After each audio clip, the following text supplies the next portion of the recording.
Da commissario a presidente.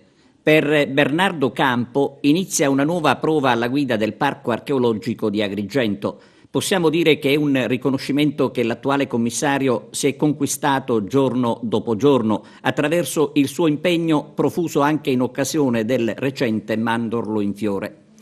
Adesso l'assessore regionale ai beni culturali Vermiglio lo ha scelto affidandogli per i prossimi 4 anni il delicato compito.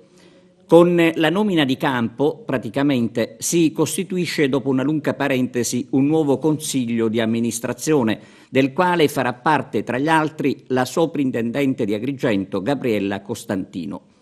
Il lavoro che attende il Consiglio e il suo Presidente in particolare è assai vario ed è regolato dalla legge numero 20 del 2000, la stessa legge che ha istituito il Parco Archeologico Valle dei Templi. Tra i compiti figura quello che riguarda gli interventi di restauro, il recupero della viabilità interna e tanto altro.